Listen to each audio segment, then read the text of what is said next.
बच्चों, जैसा कि आप जानते हैं कि 3 दिनों से लगातार आप कक्षा 6 के इतिहास के बारे में पढ़ रहे थे।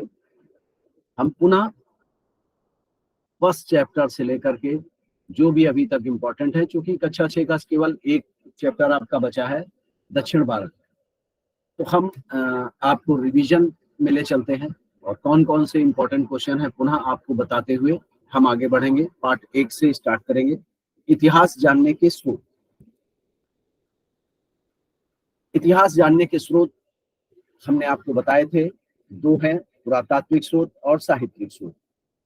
ऐतिहासिक युग को 3 भागों में बांटा गया है, प्राक ऐतिहासिक काल, आद्य ऐतिहासिक काल, ऐतिहासिक काल। प्रश्न पूछा जाता है, जब कागज का आविष्कार नहीं हुआ था तब मानव किस किस पर अपने अभिलेख लिखते थे? तो आप जान लें, जब कागज का आविष्कार नहीं हुआ था तो मानव ताड़पत्र, भोजपत्र, ताम्रपत्र, स्तंभ का मतलब है खंभों पर, शिलाओं यानी पत्थर की चट्टानों पर अपने अभिलेख लिखते। अभिलेख, सिक्के एवं मोहरे इतिहास को जानने के एक अलग स्रोत है।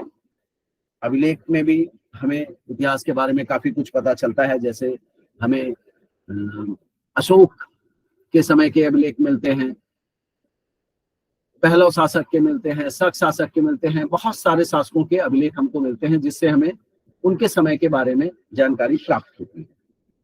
ताम्रपत्र, भोजपत्र पर भी लिखा हुआ मिलता है काफी कुछ। उसके बाद धार्मिक साहित्य और विदेशी साहित्य और वृत्तांत, जो हमारे यहाँ विदेशी यात्री आए उनका वृत्तांत भी आपको इतिहास जानने का स्रोत, सबसे बड़ा स्रोत है। हम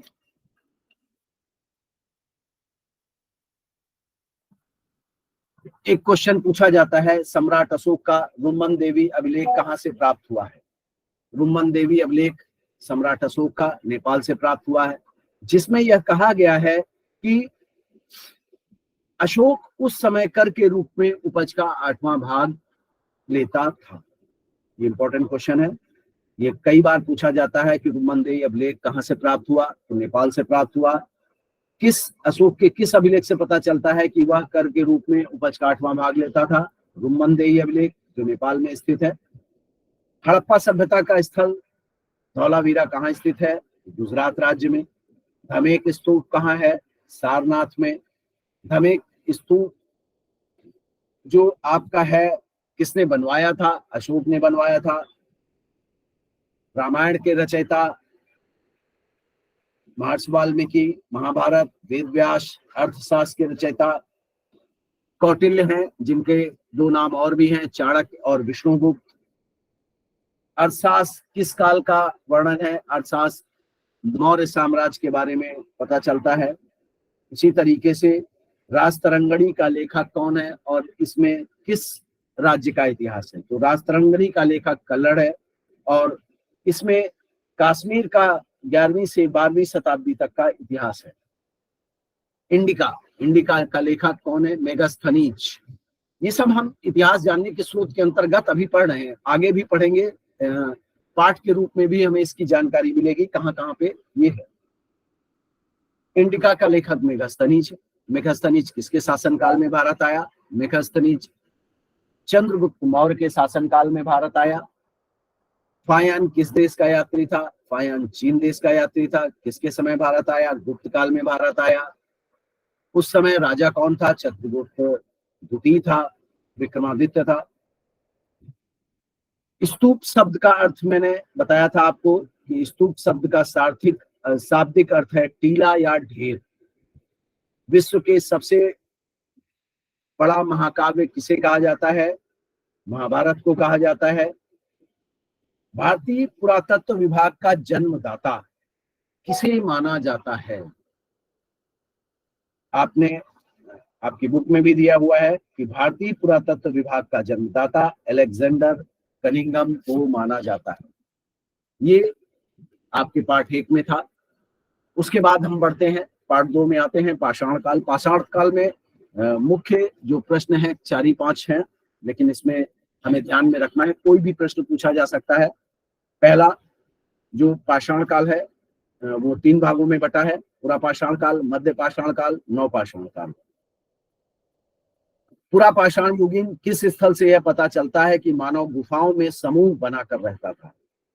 मिर्जापुर के पास उत्तर प्रदेश से यह पता चलता है कि मानव गुफाओं में समूह बना करके रहता था। पुरा पाषाण काल के औजार कैसे थे? पुरा पाषाण काल के पत्थर के औजार थे और बेडौल और भेड़ी आकृति वाले होते थे। इंपॉर्टेंट सबसे ज्यादा इसमें, आग की खोज किस युग में हुई? आग की खोज पुरा पाषाण काल में हुई। मानव का प्रथम पालतू जानवर कौन सा था? मानव का प्रथम पालतू जानवर कुत्ता था। मानव ने किस समय कुत्ते को पालतू बनाया था? मानव ने मध्य पाषाण काल में कुत्ते को पालतू बनाया था। उसके बाद नवपाषाण काल में आते हैं। नवपाषाण काल के मानव ने किस अवस्था में प्रवेश किया? आपको बता दें, नवपाषाण काल आते आते जो मानव था वह भोजन उत्पादक अवस्था में प्रवेश कर गया। पहिए का आविष्कार कब हुआ? पहिए का आविष्कार नवपाषाण काल में हुआ। धातुओं में सबसे पहले धातु किस धातु का प्रयोग हुआ? धातुओं में सबसे पहले तांबे का प्रयोग किया गया। कांसा किन धातुओं से मिलकर के बनता था? कांसा, तांबा एवं जस्ता धातुओं से मिलकर के बनता। इतने पार्ट 2 में इतने क्वेश्चन हैं, जिनमें 3 क्वेश्चन बहुत इंपॉर्टेंट है। मैं बार बार पहले भी आपको बता चुका हूं कि आग की खोज किस काल में हुई? पाषाण काल में। मानव ने जानवर को पालतू कब बनाया? मध्य पाषाण काल में। पहिए का आविष्कार कब हुआ? नवपाषाण। इसके बाद आते हैं नदी घाटी की सभ्यताएं, जिसमें हड़प्पा सभ्यता सबसे बहुत ही ज्यादा इंपॉर्टेंट है। हड़प्पा की खोज कब हुई और किसने की? हड़प्पा की खोज 1921 ईस्वी में दयाराम साहनी एवं माधव स्वरूप वत्स ने की थी। हड़प्पा किस नदी के किनारे विकसित हुआ? हड़प्पा सभ्यता रावी नदी जो पंजाब के किनारे, पंजाब क्षेत्र में है, वहां थी। वहां पे हड़प्पा सभ्यता विकसित हुई। हड़प्पा नामक स्थल किस प्रदेश में स्थित है? हड़प्पा पंजाब प्रदेश में स्थित है। सिंधु घाटी की सभ्यता कैसी थी? सिंधु घाटी की सभ्यता नगरीय सभ्यता थी। सबसे इंपॉर्टेंट है नगरीय सभ्यता। उसके बाद आता है हड़प्पा कालीन नगर किस प्रकार बने थे। आपको बता दें, जैसा कि आज इंजीनियरिंग और आर्किटेक्ट आपके जो होते हैं वह एक व्यवस्थित व्यवस्था के अंतर्गत नगरों का निर्माण करते हैं या कॉलोनियों का निर्माण करते हैं, उसी प्रकार से हड़प्पा कालीन नगर एक निश्चित योजना के अनुसार बसे थे। मोहनजोदड़ो, मोहनजोदड़ो का अर्थ क्या है? यह पूछा जाता है कई बार, कई एग्जाम में पूछा गया है। तो मोहनजोदड़ो का अर्थ है मृतकों का टीला। मोहनजोदड़ो की खोज कब हुई और किसने की? मोहनजोदड़ो की खोज 1922 ईस्वी में राखाल दास बनर्जी ने। मोहनजोदड़ो कहाँ स्थित है? मोहनजोदड़ो सिंध में स्थित। पंजाब जो हड़प्पा मिलता है, हड़प्पा का क्षेत्र कुछ पंजाब, जो पंजाब है ये पंजाब पाकिस्तान में आता है। उसी प्रकार से मोहनजोदड़ो भी सिंध जो है वो भी पाकिस्तान, आज के वर्तमान में पाकिस्तान में आता है। ठीक। फिर अगला प्रश्न है इसमें, सिंधु सभ्यता की इमारतों का आकार कैसा था? सिंधु सभ्यता की इमारतों का आकार आयताकार था। हमने ये सारे प्रश्न आपको उसमें पीडीएफ में भी बना के डाल दिए, आप उससे देख सकते हैं। इसमें मैंने इंपॉर्टेंट इस समय आपका रिवीजन करा रहा हूं, उसको ध्यान रखें। सिंधु सभ्यता के किस स्थल से बृहद स्नानागार मिलता है?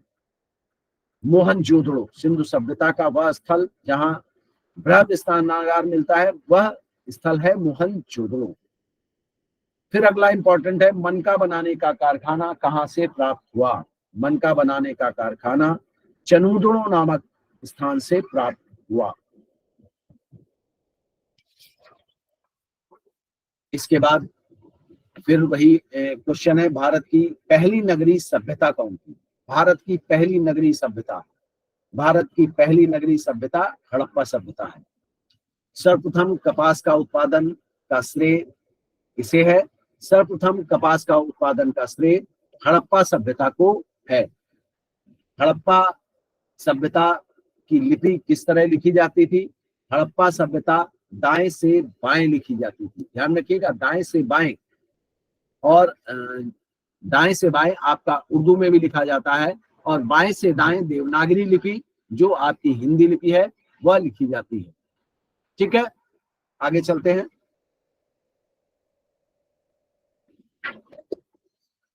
नील नदी का वरदान किसे कहा जाता है? नील नदी का वरदान मिस्र सभ्यता को कहा जाता है। चीन का शोक किसे कहा जाता है? यह भी प्रश्न पूछा जाता है। चीन का शोक वांगो नदी, जिसे पीली नदी भी कहा जाता है, उसे कहते हैं। कागज का आविष्कार सर्वप्रथम कहाँ हुआ? कागज का आविष्कार सर्वप्रथम चीन में हुआ। एक क्वेश्चन जो छूट गया था, ये था, कांसे की बनी नर्तकी की मूर्ति कहाँ से प्राप्त हुई है? कांसे की बनी नर्तकी की मूर्ति मोहनजोदड़ो से प्राप्त हुई है। सिंधु सभ्यता के दो स्थल बहुत प्रमुख थे, हड़प्पा और मोहनजोदड़ो। स्थल बहुत सारे थे, जैसे हड़प्पा मोहनजोदड़ो मेन थे। मोहनजोदड़ो सिंधु नदी के किनारे बसा था, हड़प्पा रावी नदी के किनारे बसा था। रोपड़ जो आपका मिलता है वह सतलज नदी के किनारे था। कालीबंगा, घग्गर नदी, लोथल, भोगवा नदी, आलमगीरपुर, हिंडन नदी, ये जो सिंधु घाटी सभ्यता के स्थल थे, यह विभिन्न नदियों के किनारे स्थित है। मैं पीडीएफ में देखिएगा और इसको जरूर एक बार आप चेक करिएगा कहाँ। उसके बाद अगला पाठ आता है वैदिक काल। वैदिक काल में सप्त सैंधव प्रदेश के बारे में पूछा जाता है। सप्त सैंधव प्रदेश क्या है? 7 नदियों वाला क्षेत्र, जिसे सप्त सैंधव प्रदेश कहा जाता था। सिंधु, रावी, व्यास, चिनाब, सतलज और सरस्वती आदि के क्षेत्र को सप्त सैंधव यानी 7 नदियों वाला क्षेत्र कहते थे।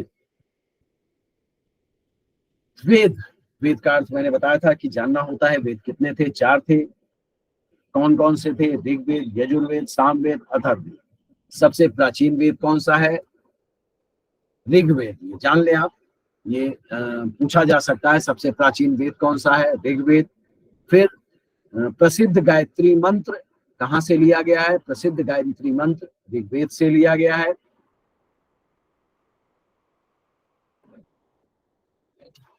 सामवेद संगीत से संबंधित है। तीसरा जो यजुर्वेद है वह यज्ञों को करने से संबंधित है। चौथा अथर्ववेद है, वो तंत्र मंत्र जादू टोने का वर्णन वहां पे मिलता है। वैदिक सभ्यता जो थी वह 2 कालों में बटी थी, ऋग्वैदिक काल और उत्तर वैदिक काल। ऋग्वैदिक काल का पोर्शन आपको मैंने पढ़ाया। फिर वैदिक काल में कबीलों को जन कहा जाता था। आर्यों के सबसे प्रिय देवता जो वैदिक कालीन लोग थे उसमें आर्य निवास करते थे, तो आर्यों के सबसे प्रिय देवता इंद्र थे। वैदिक काल में समाज कितने वर्णों में विभक्त था? आपको कल परसों बताया था मैंने, 4 वर्णों में, ब्राह्मण, क्षत्रिय, वैश्य, शूद्र। आर्यों के समय जीवन को कितनी अवस्थाओं में बांटा गया था? 4 अवस्थाओं में, ब्रह्मचर्य आश्रम, गृहस्थ आश्रम, वानप्रस्थ आश्रम, संन्यास आश्रम। 4 चीजें हैं, आप जान लीजिए। 4 वेद हैं, समाज 4 वर्णों में था, जो जीवन का पूरी कार्यशैली थी आपकी वो भी 4 भागों में बटी थी। आर्यों की भाषा क्या थी? ये भी प्रश्न पूछा जाता है कि आर्यों की भाषा क्या थी? आर्यों की भाषा संस्कृत थी। लोहे की खोज कब हुई? लोहे की खोज उत्तर वैदिक काल में हुई। भारत का आदर्श वाक्य सत्यमेव जयते कहां से लिया गया है? बहुत ही इंपॉर्टेंट प्रश्न है ये। भारत का आदर्श वाक्य सत्यमेव जयते कहां से लिया गया है? भारत का आदर्श वाक्य सत्यमेव जयते मुंडको उपनिषद से लिया गया है। ये ध्यान में आपको रखना है, ये बहुत इंपॉर्टेंट है। जिसका वध न किया जा सके उसे अघन्या कहते हैं। वेदों में गाय को अघन्या कहा गया है। दो नदियों के बीच के भाग को क्या कहते थे? दो नदियों के बीच को भाग को दोआब कहते थे। इसी के साथ आपका चौथा पार्ट भी कंप्लीट हो गया, वैदिक काल पूरा हो गया। अब आते हैं धार्मिक आंदोलन। धार्मिक आंदोलन में दो बहुत प्रसिद्ध है, जैन धर्म और बौद्ध धर्म। सिंपल सा है, जैन धर्म में महावीर स्वामी का जन्म कब हुआ? 540 ईस्वी में। कहाँ हुआ? वैशाली के निकट कुंड ग्राम यानी बिहार में। फिर महावीर स्वामी ने सत्य की खोज के लिए गृह त्याग कब किया? 30 वर्ष। आप दोनों का स्वामी का, महावीर स्वामी और गौतम बुद्ध का कंपैरेटिव पढ़ेंगे तो आपको जल्दी समझ में आएगा। जैसे कि महावीर स्वामी ने 30 वर्ष की आयु में गृह त्याग दिया था और महात्मा बुद्ध ने 29 वर्ष की आयु में गृह त्याग दिया था। महावीर स्वामी ने अपने सिद्धांतों का प्रचार किस भाषा में किया? प्राकृत भाषा में। वही गौतम बुद्ध ने अपने जो अपना प्रचार था वह पाली भाषा में किया। फिर महावीर स्वामी की मृत्यु 468 ईस्वी में। महावीर स्वामी की मृत्यु को निर्वाण भी कहा जाता था। महावीर स्वामी की मृत्यु कहाँ हुई? राजगृह के निकट पावा नामक स्थान पर। जैन धर्म के त्रिरत्न सम्यक श्रद्धा, सम्यक ज्ञान, सम्यक आचरण। 5 महाव्रत हैं जैन धर्म में: सत्य, अहिंसा, परिग्रह, अस्तेय, ब्रह्मचर्य। जैन अनुयायी आगे चल करके 2 संप्रदायों में बढ़ गए: श्वेतांबर सफेद वस्त्र पहनने वाले, दिगंबर निवृत्त रहने वाले। स्यादवाद या सप्तभंगी सिद्धांत किस धर्म से संबंधित है? स्यादवाद या सप्तभंगी सिद्धांत जैन धर्म से संबंधित है।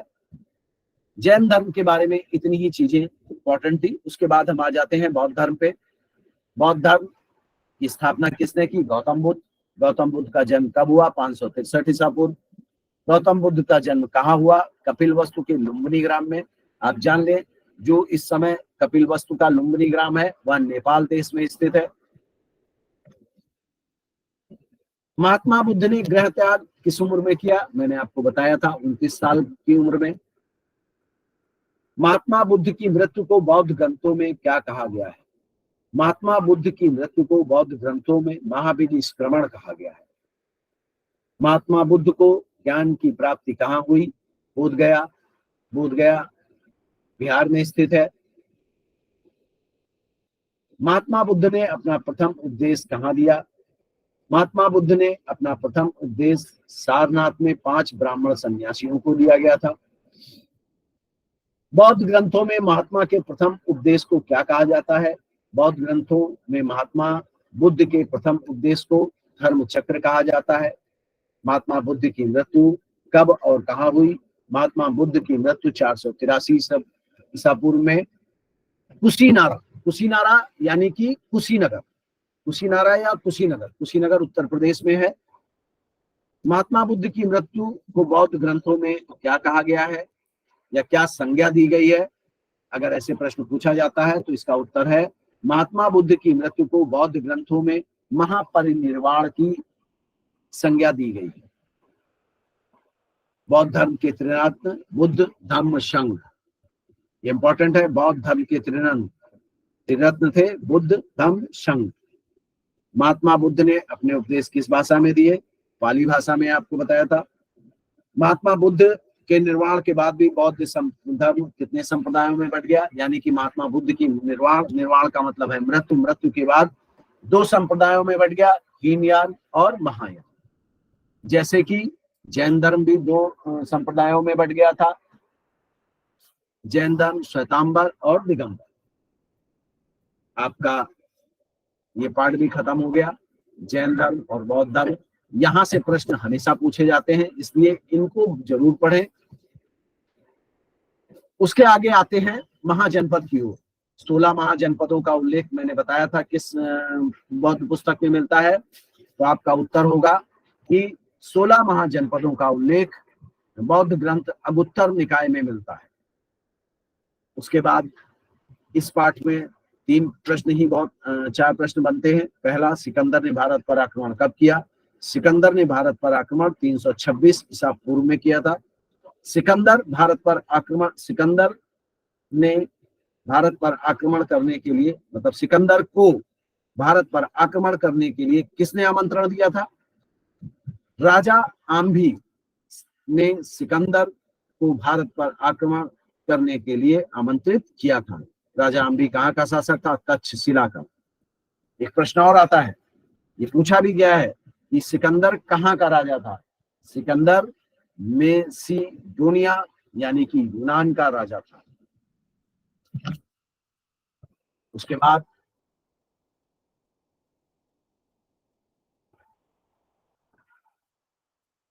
पुनः पाठ 7 पे आ जाएंगे। मौर्य साम्राज्य। मौर्य साम्राज्य की स्थापना किसने की? चंद्रगुप्त मौर्य ने। आपको मैंने पार्ट 1 में ही बताया था कि मेगास्थनीज किसके समय भारत आया? मेगास्थनीज चंद्रगुप्त मौर्य के समय भारत आया था। मेगास्थनीज की पुस्तक का नाम इंडिका था। अर्थशास्त्र के रचयिता कौटिल्य। कौटिल्य के 2 अन्य नाम भी मिलते हैं, चाणक्य और विष्णुगुप्त। कलिंग का युद्ध किसके किसके मध्य में हुआ? कलिंग का युद्ध कलिंग शासक एवं अशोक, मौर्य शासक अशोक के मध्य हुआ। धर्म को पाली भाषा में क्या कहा जाता है? धर्म को पाली भाषा में धम्म कहा जाता है। एक प्रश्न ये भी पूछा गया है कई बार, अशोक ने प्रजा को सही राह दिखाने के लिए किस अधिकारी की नियुक्ति की? तो अशोक ने प्रजा को सही राह दिखाने के लिए धम्म महामात्र की नियुक्ति की। इसका उल्लेख भी अशोक के अभिलेखों में मिलता है। सांची का स्तूप किसने बनवाया था? सांची का स्तूप अशोक ने बनवाया था। सांची का स्तूप कहाँ है? सांची का स्तूप विदिशा मध्य प्रदेश में स्थित है। ये अब जो मैं आपको बताने जा रहा हूं, ये बहुत बार प्रश्न पूछा गया है कि अशोक ने श्रीलंका में बौद्ध धर्म के प्रचार प्रसार के लिए किसको भेजा? कई बार पूछा गया है। इसका उत्तर है, अशोक ने श्रीलंका में बौद्ध धर्म के प्रचार प्रसार के लिए अपने पुत्र महेंद्र और पुत्री संघमित्रा को भेजा था। बौद्ध धर्म की कई संगीतियां या सभाएं हुई।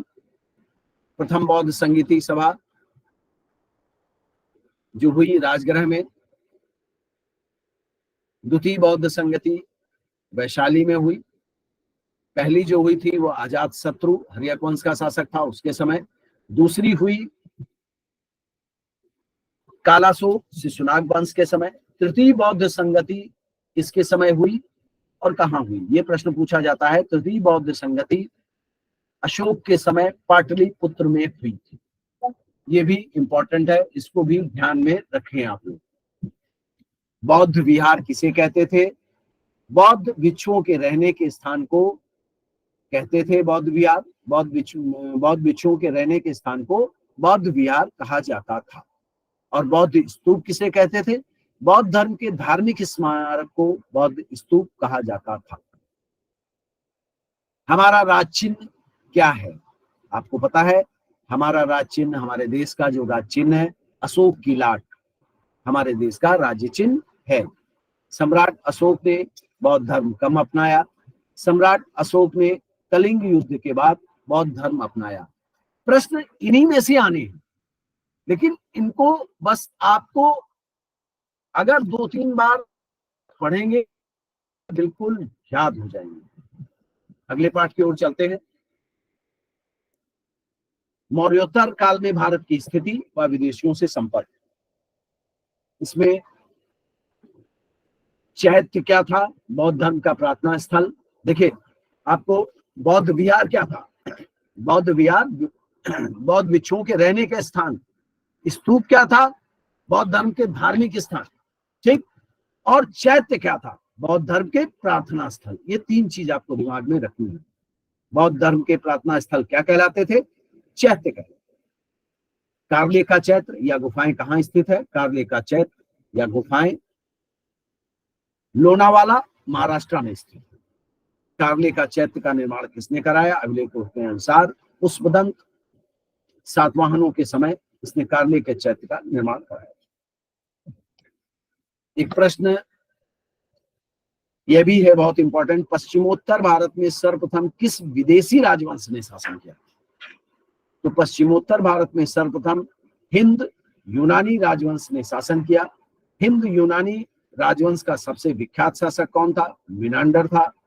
हिंद यूनानी राजवंश के किस वंश के शासक ने शासक किया? शक वंश के बाद शक वंश के लोगों ने शासन किया। शक वंश का विख्यात शासक रुद्रदामन प्रथम था।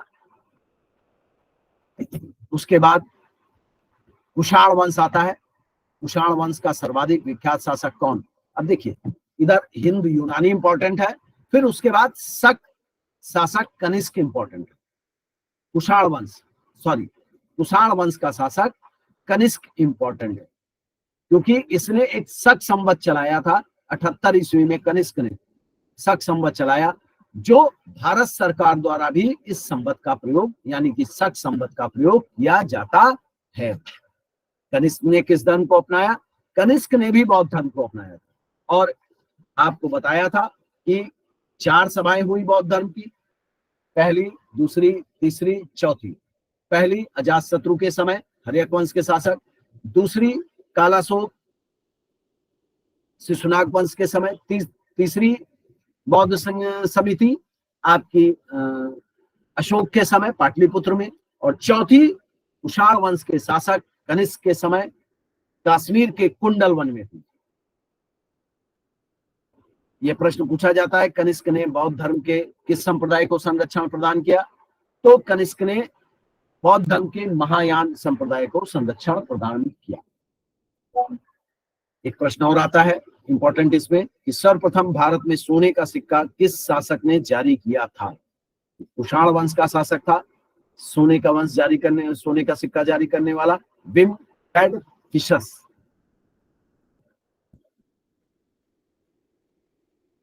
उसके बाद कुषाण काल के समय बौद्ध कला में काफी सुधार हुआ। 2 प्रमुख केंद्र थे कुषाण काल में, मथुरा और गांधार कला। बुद्ध की मूर्तियां, एक लेटी हुई मूर्तियां जो मिलती है वह गांधार शैली की है, और बैठी हुई जो मूर्ति मिलती है आपके पद्मासन लिए हुए, वह मथुरा शैली की मूर्ति है। इन्हीं के समय चरक संहिता लिखी गई। चरक संहिता आपकी चिकित्सा शास्त्र का बहुत बड़ा ग्रंथ है। चिकित्सा शास्त्र का बहुत बड़ा ग्रंथ है आपका चरक संहिता, जिसमें आज भी जिसका महत्व है। उसके बाद कुषाणों के समय बौद्ध धर्म कितने संप्रदायों में बट गया? कुषाणों के समय बौद्ध धर्म 2 ही संप्रदायों में बटा था, हीनयान और महायान। आपका पाठ 8 भी खत्म। अब आते हैं पाठ 9। गुप्त काल, मैंने आपको पढ़ाया था गुप्त वंश की स्थापना किसने की? गुप्त वंश की स्थापना श्री गुप्त ने की। गुप्त वंश का प्रथम शक्तिशाली शासक चंद्रगुप्त प्रथम था, जिसने गुप्त संवत चलाया 319-20 ईस्वी में। उसके बाद चंद्रगुप्त द्वितीय शासक हुआ, जिसने 400 वर्षों से मालवा एवं गुजरात में शासन कर रहे शकों को हराया था। और शक शासक को हराने की उपलक्ष्य में उसने चंद्रगुप्त द्वितीय ने विक्रमादित्य की उपाधि धारण की, और उन्हीं को हराने के उपलक्ष्य में चांदी के विशेष सिक्के जारी किए। ये 3 चीजें चंद्रगुप्त द्वितीय के समय की हैं, और इसके आगे भी है, बहुत सारी चीजें हैं। और उसके बाद जो है समुद्रगुप्त आता है। समुद्रगुप्त ने अश्वमेध यज्ञ किया था, और उन्होंने अपने अश्वमेध घोड़ा अंकित मुद्रा भी जारी की। समुद्रगुप्त को भारत का नेपोलियन कहा जाता है। समुद्रगुप्त की विजयों का वर्णन का मिलता है आपकी प्रयाग प्रशस्ति नामक अभिलेख में।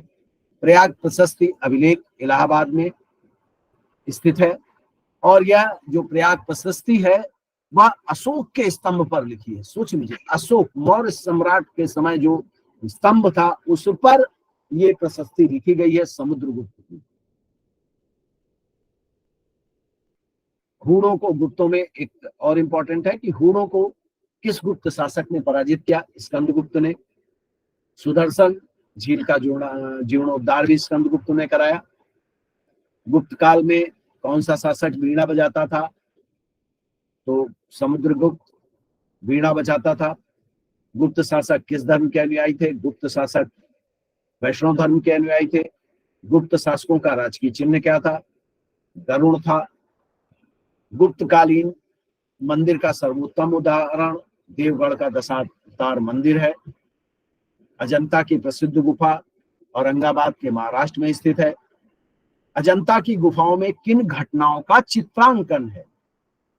ये ध्यान रखिएगा, अजंता की गुफाओं में बुद्ध के जीवन से संबंधित घटनाओं का चित्रांकन है। बुद्ध का जन्म लेना, गृह त्याग करना और उनको ज्ञान की प्राप्ति, सारी चीजों का अंकन अजंता की गुफाओं में मिलता है। गुप्त काल स्वर्ण युग कहलाता है, जैसा कि मुगल काल आगे चल करके स्वर्ण युग कहलाता है। गुप्त काल में बहुत सारे साहित्यकार, वैज्ञानिक हुए, जिनमें आर्यभट्ट का नाम भी विशेष उल्लेखनीय है। पृथ्वी गोल है एवं सूर्य का चक्कर लगाती है, यह किसका कथन है? यह आर्यभट्ट का कथन है। भारत ने प्रथम कृत्रिम उपग्रह का नाम किसके नाम पर रखा था? आर्यभट्ट के नाम। इन्हीं के समय, गुप्त काल में ही चंद्रगुप्त द्वितीय के समय फायान विदेशी यात्री आया, जो चीन देश का निवासी था। भारत का शेक्सपियर किसे कहा जाता है? भारत का शेक्सपियर महाकवि कालिदास को कहा जाता है। महाकवि कालिदास की प्रमुख रचनाएं जरूर याद रखिएगा, इनमें से कोई ना कोई क्वेश्चन आता है। अभिज्ञान शकुंतलम पूछा जाता है कि जैसे पूछ लिया गया कि कुमार संभवम किसकी रचना है, तो यह कुमार संभवम, रघुवंशम, अभिज्ञान शकुंतलम, मेघदूतम, ऋतु संहार और माल विकाग्न मित्रम, ये 7 रचनाएं इनकी बहुत प्रसिद्ध है। अभिज्ञान शकुंतलम, रघुवंशम, कुमार संभवम, मेघदूतम, ऋतु संहार, माल विकाग्न मित्रम, जरूर याद रखिएगा। उसके बाद गुप्त काल में जो और इंपॉर्टेंट है, प्रसिद्ध कहानी संग्रह पंचतंत्र की रचना। मैंने कहा था कि अपने मम्मी पापा से पूछिएगा कि पंचतंत्र की कहानियां बचपन से लोग सुनते चले आ रहे हैं। तो प्रसिद्ध कहानी संग्रह पंचतंत्र की रचना गुप्त काल में चंद्रगुप्त विक्रमादित्य के शासनकाल में ही हुई। उसके बाद आता है जो एक बहुत अमूल्य चीज गुप्त काल में से मिली, मेहरौली का लौह स्तंभ, जो दिल्ली में आज भी है। वैज्ञानिक प्रगति का बेजोड़ नमूना इसके समय में मेहरौली का लौह स्तंभ स्थापित हुआ। मेहरौली का लौह स्तंभ चंद्रगुप्त विक्रमादित्य के द्वितीय के शासनकाल में स्थापित हुआ। कभी भी आप दिल्ली जाइएगा तो वहां पे आज भी मेहरौली का लौह स्तंभ उसी प्रकार से है जैसा कि बताया जाता है कि प्राचीन काल में। पार्ट 9 भी आपका खत्म हो गया। पार्ट 10 में पुष्यभूति वंश या हर्षवर्धन। हर्षवर्धन के समय के 2 ही 3 चीजें हैं। पहला, हर्षवर्धन की राजधानी क्या थी? हर्षवर्धन की राजधानी कन्नौज थी, याद रखिएगा। इनकी 3 नाटक लिखे इन्होंने संस्कृत में नाटक लिखे, ध्यान रखिएगा। नागानंद, रत्नावली, प्रियदर्शिका नामक संस्कृत नाटकों की रचना किसने की? हर्षवर्धन ने। इनके ही समय एक और ग्रंथ की रचना हुई, हर्षचरित्र, जिसे बाणभट्ट ने लिखा था। और इनके समय चीनी विदेश यात्री वेन्सांग भी भारत आया था। हर्ष के राज्य में नालंदा विश्वविद्यालय स्थापित हुआ था। यह 4 क्वेश्चन इस पार्ट 10 में आपके इंपॉर्टेंट है। इसके बाद हम आगे बढ़ेंगे।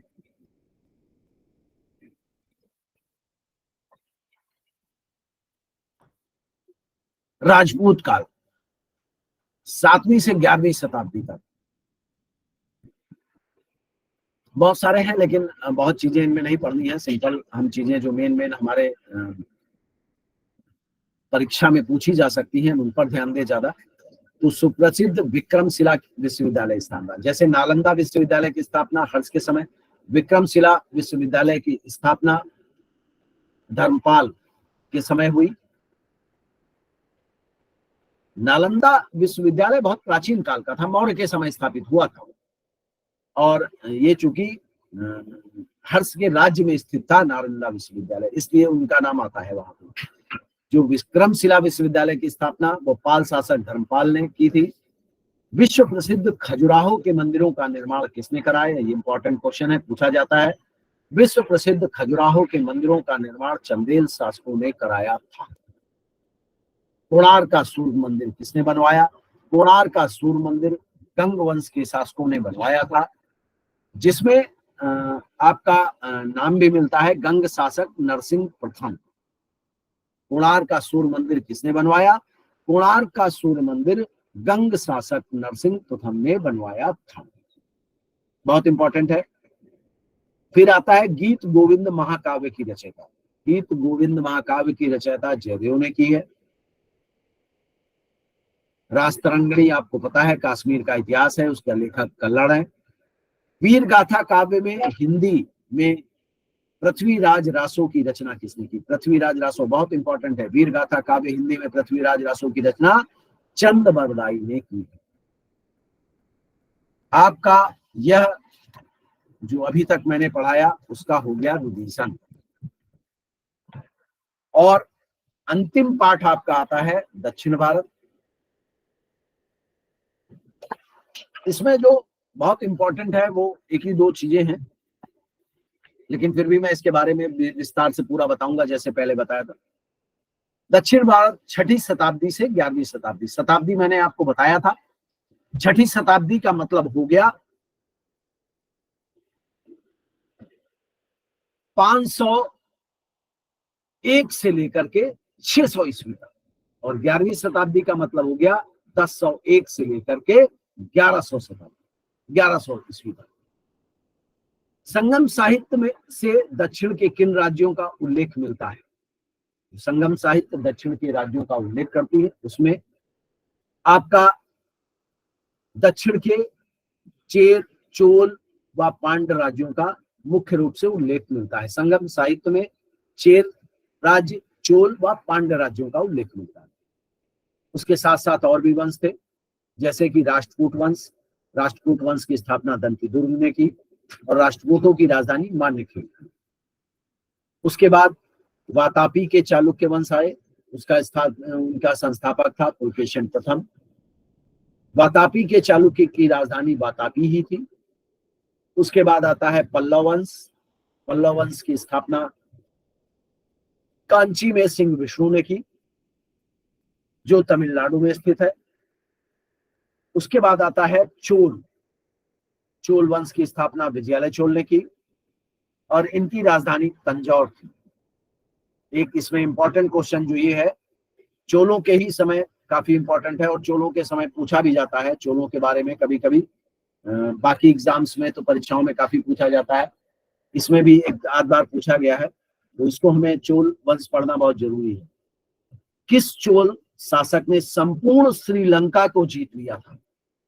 राजेंद्र प्रथम 1014 से 1044 ईस्वी ने संपूर्ण श्रीलंका को जीत लिया था। चोलों के समय जिले को क्या कहते थे? चोलों के समय जिले को नाडु कहते थे, प्रांतों को मंडलम कहते थे। चोल साम्राज्य में चोल साम्राज्य में संपूर्ण साम्राज्य को राष्ट्रम कहते थे, यानी कि राष्ट्र जैसे हमारा देश हो गया तो वह राष्ट्र तो कहलाता था, प्रांत था तो मंडल कहलाता था, और जिला जैसे लखनऊ जिला वह नाडु कहलाता था। चोलों के समय स्थानीय शासन स्वशासन बहुत महत्वपूर्ण था, मिलता है। चोल काल में गांवों को कुर्रम कहते थे। तो आप समझ लीजिए चोल की जो शासन व्यवस्था थी, साम्राज्य क्या कहलाता था? राष्ट्रम, प्रांत मंडल, जिला नाडु, और गांव कुर्रम कहलाते थे। चोलों के समय स्थापत्य कला में भी बहुत काम हुआ। सबसे जो इंपॉर्टेंट है, पूछा भी जाता है कि बृहदेश्वर मंदिर का निर्माण किसने कराया था।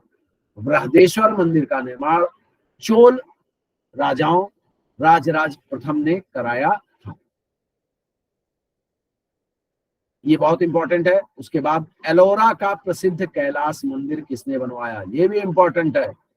एलोरा का प्रसिद्ध कैलाश मंदिर राष्ट्रकूट शासक कृष्ण प्रथम ने बनवाया था। फिर आता है वातापी का प्रसिद्ध विरूपाक्ष मंदिर का निर्माण किसने कराया। वातापी का प्रसिद्ध विरूपाक्ष मंदिर का निर्माण चालुक्य शासकों ने कराया था, क्योंकि चालुक्य की राजधानी वातापी थी और इन्होंने ही इन मंदिर का निर्माण किया। महाबलीपुरम में बने रथ मंदिर पूछा जाता है। रथ मंदिर किस वंश के शासकों ने बनवाया। रथ मंदिर महाबलीपुरम के बने रथ मंदिर पल्लव वंश के शासक ने बनवाया था। महान संस्कृत कवि दंडी किसकी राज्यसभा में थे। महान संस्कृत कवि दंडी पल्लव शासक राजा नरसिंह वर्मन द्वितीय की राज्यसभा में थे। बहुत इंपॉर्टेंट है, इसको भी ध्यान रखिएगा। अंकोर वाट का मंदिर कहाँ स्थित है, ये पूछा गया है प्रश्न आपका। अंकोर वाट का मंदिर कंबोडिया में स्थित है। संसार का सबसे विशाल बौद्ध मंदिर कहाँ स्थित है। संसार का सबसे विशाल बौद्ध मंदिर बोरोबुदुर इंडोनेशिया में है। अंकोर वाट का मंदिर कंबोडिया में और बौद्ध मंदिर बोरोबुदुर इंडोनेशिया में स्थित, बहुत इंपॉर्टेंट है। और इसी के साथ आपका जो था कक्षा 6 का इतिहास आज समाप्त हो गया।